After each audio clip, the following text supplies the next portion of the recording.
بسم الله الرحمن الرحيم.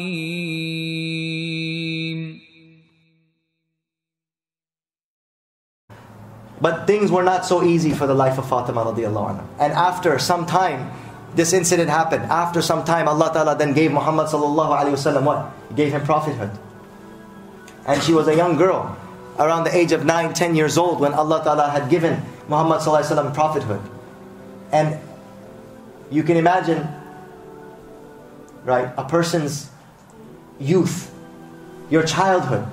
Your childhood is something you never forget, right? If a person had a happy childhood, you always remember his child. You remember your neighborhood. You remember your friends. You remember, the people that you were, the friends you used to play soccer with, the friends you used to play basketball with. You never forget your childhood. And what was the childhood of Fatima Radiullahu Anha? She's seeing her father being persecuted every single day of his life. She would see her father come out of the home, and she would not expect her father to come back home alive. This is how Fatima grew up. This is the childhood that Fatima had. And from some of the incidents, she saw the Ayyamul Hisar, the days in Shib Abi Talib, right? In the valley of Abu Talib, where the Quraysh, right? They were Banu Hashim, not the Quraysh, Banu Hashim, from that clan of Quraysh, all of them were sent in the middle of that valley, where there's not single well, or source of water, or food, or any type of plants, or anything, to such an extent that they would take dry leather, and they would soak it in water, and they would eat that out of hunger. This is the suffering and poverty that they had. The women that had children, they did not have any more milk to give to their children.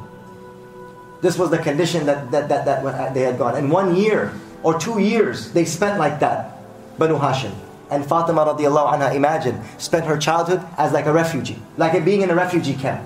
But worse than that, where nobody is allowed to trade with them, nobody is allowed to give them water, nobody is allowed to give them food, and anyone who is found taking food or water to them, they will also be killed, or they will also be persecuted.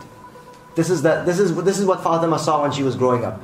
Many of the other incidents, right, where the Prophet ﷺ is making ibadah, and the Prophet, then somebody comes while the Prophet is in sajda, right? Somebody comes from behind his back and starts choking him until the Prophet was about to be close to death. And Abu Bakr Siddiq then intervened and pushed the people away. He said, أَتَقْتُلُونَ رَجُلًا أَن يَقُولَ رَبِّيَ اللَّهِ? Will you kill a person just because he said, my Lord is one Lord and my God is Allah? Seeing your father become choked almost to death. In another incident, it mentions that where the Prophet ﷺ was praying at the Kaaba, and Uqba ibn Abi Mu'ayt, the wretched, evil, cursed person, he comes and he says, you guys think that you guys want to have a good laugh? Let's have a good laugh today. What do you think? Abu al-Hakam, what do you think? Mughira, what do you think? You want a good laugh? You think I won't do it? I'll do it. You dare me? I'll do it. And what does he do? He goes, and there was a camel that was just slaughtered. He cuts open the stomach and he takes out the intestines of that camel. He says, let's have a good laugh, guys. And he drags while the Prophet ﷺ is in sajda. Can you imagine how shameless, how evil, that a person is worshipping his Lord and a person has no shame? In that state where the Prophet of Allah is in the closest position towards his Lord, this wretched person comes and takes the intestines of the camel and he puts it on the back. How heavy? It's like 20, 30 pounds. Like 30 pounds of the intestines of the camel. He puts it on the back of the Prophet, where all this dirt and filth and blood and najasa is on the back of the Prophet ﷺ, on his back. And the Prophet could not even lift his head out of the heaviness of that, right? And Abdullah ibn Mas'ud says that I was so overwhelmed. That was the worst day of my life, that I am seeing my Prophet be persecuted like this. But out of fear of my own life, I could not go and just remove those intestines from his back, because I was afraid that if I were to do that, they would have severely beaten me. And then all of a sudden I see Fatima, young daughter of Rasulullah. She comes running.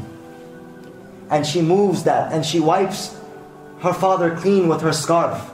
And she curses them that, oh, you wretched people, do you persecute and put a person through this just because he's worshipping his Lord? Do you have no shame? And she's wiping her father, 9-10-year-old daughter, this is what she saw her father going throughout her life.